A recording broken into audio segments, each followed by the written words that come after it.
Dear students, welcome to my YouTube channel Rainbow Social Study. Rainbow Social Study में आपका स्वागत है। मैं अमरेंद्र कुमार सिंह इस वीडियो में उपस्थित हूँ एक नए टॉपिक के साथ। आज मैं 10वीं क्लास के भूगोल पाठ 2 कृषि के बारे में बताऊंगा। पिछले वीडियो में मैंने कृषि से संबंधित 40 महत्वपूर्ण प्रश्नों को व्याख्या सहित बताया था, उससे आगे बताऊंगा। यदि आप इस चैनल पर नए हैं तो चैनल को सब्सक्राइब करें, साथ ही बेल आइकन को प्रेस करें तथा ऑल पर क्लिक करें ताकि आने वाले सभी वीडियो का नोटिफिकेशन आप तक सबसे पहले पहुंच सके। आइए वीडियो को शुरू करते हैं। 40वां प्रश्न है, 75 सेंटीमीटर से कम वर्षा वाले क्षेत्रों में होने वाली कृषि को क्या कहते हैं? शुष्क भूमि कृषि कहते हैं। 41वां प्रश्न है, देश के कितने प्रतिशत आय कृषि से प्राप्त होती है? 24%। स्वतंत्रता के बाद कृषि का योगदान 60% था, लेकिन वर्तमान समय में कृषि का योगदान दिन प्रतिदिन घट रहा है। 42वां प्रश्न है, 75 सेंटीमीटर से अधिक वर्षा वाले क्षेत्रों में होने वाली कृषि को क्या कहते हैं? आर्द्र भूमि कृषि कहते हैं।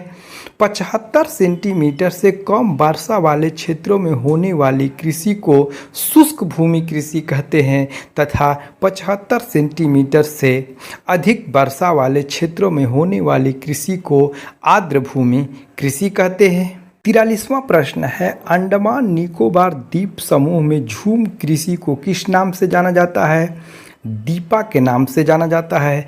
अंडमान निकोबार द्वीप समूह में झूम कृषि को दीपा के नाम से जाना जाता है और झूम कृषि में जनजातियों द्वारा की जाती है और एक जगह वो जंगल में आग लगाते हैं, भूमि को साफ करते हैं और पुनः कृषि करते हैं तथा जब वो भूमि अनउर्वरा हो जाती है तो वही प्रक्रिया ये दूसरे जगह फिर करते हैं। 44वां प्रश्न है, गहन कृषि में मुख्य रूप से किस फसल की जाती है? धान की कृषि की जाती है। गहन कृषि में मुख्य रूप से धान की कृषि की जाती है। 45वां प्रश्न है, 100 सेंटीमीटर से अधिक वर्षा वाले क्षेत्रों में किस फसल की कृषि की जाती है? चावल की कृषि की जाती है। 46वां प्रश्न है, भारत में 100 सेंटीमीटर से कम वर्षा वाले क्षेत्रों में किस फसल की कृषि की जाती है? गेहूं की कृषि की जाती है। 100 सेंटीमीटर वर्षा रेखा विभाजित करती है कि 100 सेंटीमीटर से अधिक वर्षा वाले क्षेत्रों में चावल की कृषि यानी धान की कृषि की जाती है और 100 सेंटीमीटर से कम वर्षा वाले क्षेत्रों में गेहूं की कृषि की जाती है। 47वां प्रश्न है, रबी फसल की कटाई कब की जाती है? मार्च अप्रैल में रबी फसल की कटाई की जाती है। रबी अक्टूबर नवंबर में बोए जाते हैं तथा मार्च अप्रैल में काट लिए जाते हैं। 48वां प्रश्न है, खरीफ फसल की बुआई कब की जाती है? ये जून जुलाई में खरीफ फसल की बुआई की जाती है और नवंबर दिसंबर में काट ली जाती है। 49वां प्रश्न है, खरीफ फसल की कटाई कब की जाती है? अक्टूबर नवंबर में खरीफ फसल की कटाई की जाती है। 50वां प्रश्न है, जायद फसल की बुआई कब की जाती है? मार्च अप्रैल में जायद फसल की बुआई की जाती है। 51वां प्रश्न है, जायद फसल की कटाई कब की जाती है? जून जुलाई में की जाती है। 52वां प्रश्न है, विश्व के कितने प्रतिशत चावल क्षेत्र भारत में है? 22%। विश्व के 22% चावल क्षेत्र भारत में है। 53वां प्रश्न है, चावल को बोते समय कितने तापमान की आवश्यकता होती है? 21 डिग्री सेंटीग्रेड तापमान की आवश्यकता होती है। चावल के बोते समय 21 डिग्री तापमान की आवश्यकता होती है। 54वां प्रश्न है, चावल को बढ़ते समय कितने तापमान की आवश्यकता होती है? 24 डिग्री सेंटीग्रेड तापमान की आवश्यकता होती है। 55वां प्रश्न है, चावल की कृषि के लिए कितनी वर्षा की आवश्यकता होती है? 125 सेंटीमीटर से 200 सेंटीमीटर वर्षा की आवश्यकता होती है। 56वां प्रश्न है, भारत की प्रमुख खाद्य फसल है चावल। भारत की प्रमुख खाद्य फसल चावल है। 57वां प्रश्न है, भारत की दूसरी प्रमुख खाद्य फसल गेहूं है। 58वां प्रश्न है, गेहूं की कृषि के लिए कितनी वर्षा की आवश्यकता होती है?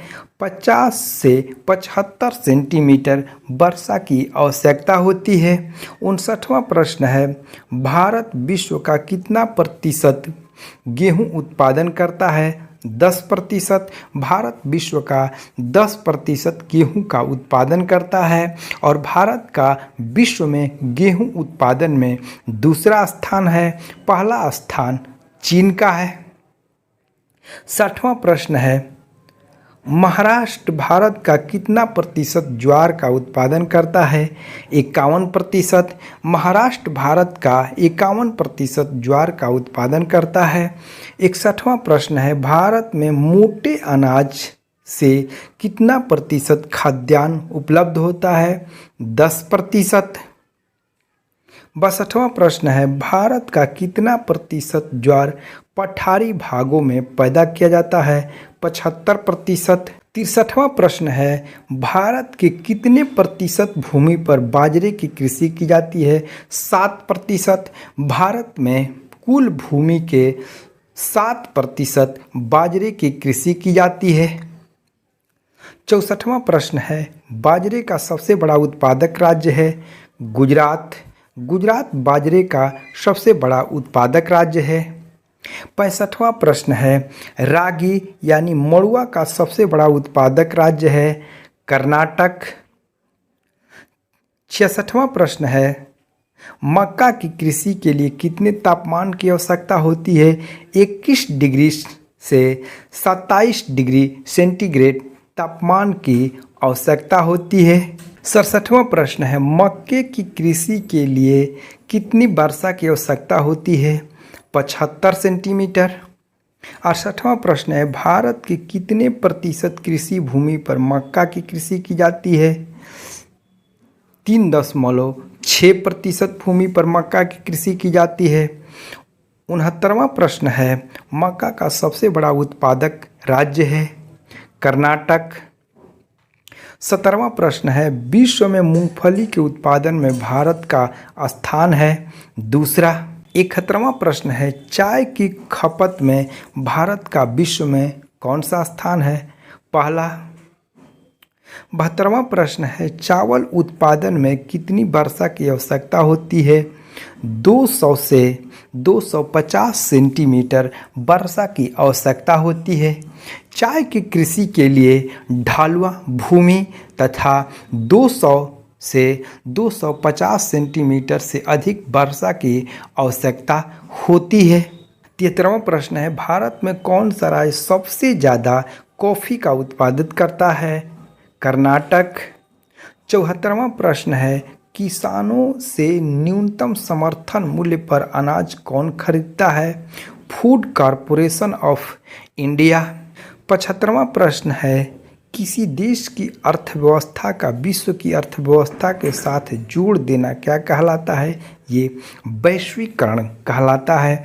विश्व की अर्थव्यवस्था के साथ किसी देश की अर्थव्यवस्था के साथ जोड़ देना जिससे कि स्वतंत्र रूप से वस्तुओं एवं सेवाओं का प्रवाह हो सके, इसे वैश्वीकरण कहते हैं। वैश्वीकरण या भूमंडलीकरण कहते हैं। 76वां प्रश्न है, कौन सी फसल रोपण कृषि के अंतर्गत आती है? चाय, कॉफ़ी और गन्ना ये कृषि रोपण फसल के अंतर्गत आती है। 77वां प्रश्न है, रबी फसल कब काटा जाता है? गर्मी में। 78वां प्रश्न है, खरीफ फसल कब बोई जाती है? वर्षा ऋतु में बोई जाती है। 79वां प्रश्न है, भारत में सर्वप्रथम चाय की कृषि कब और कहाँ प्रारंभ हुई थी? यह 1800 1940 ईस्वी में ब्रह्मपुत्रा घाटी में सर्वप्रथम चाय की कृषि प्रारंभ हुई थी। 80वां प्रश्न है, भारत में रबड़ की बागानी कृषि कब और कहाँ प्रारंभ हुई? 1880 ईस्वी में मालाबार केरल में प्रारंभ हुई थी। 81वां प्रश्न है, उत्तर भारत का कौन सा राज्य गन्ना उत्पादन के लिए प्रसिद्ध है? उत्तर प्रदेश। उत्तर भारत में उत्तर प्रदेश गन्ना उत्पादन के लिए प्रसिद्ध है। 82वां प्रश्न है, श्वेत क्रांति यानी ऑपरेशन फ्लड का संबंध है दूध उत्पादन से। 83वां प्रश्न है, विश्व में सबसे अधिक पशु किस देश में पाया जाता है? भारत में। विश्व में सबसे अधिक पशु भारत में पाया जाता है। 84वां प्रश्न है, विश्व का कितना प्रतिशत भैंस भारत में पाई जाती है? 57%। 85वां प्रश्न है, विश्व का कितना प्रतिशत गाय भारत में पाई जाती है? 14%। 86वां प्रश्न है, हरित क्रांति शब्द का सर्वप्रथम प्रयोग किसने किया था? ये विलियम गैंड ने किया था। हरित क्रांति शब्द का सर्वप्रथम प्रयोग विलियम गैंड ने किया था।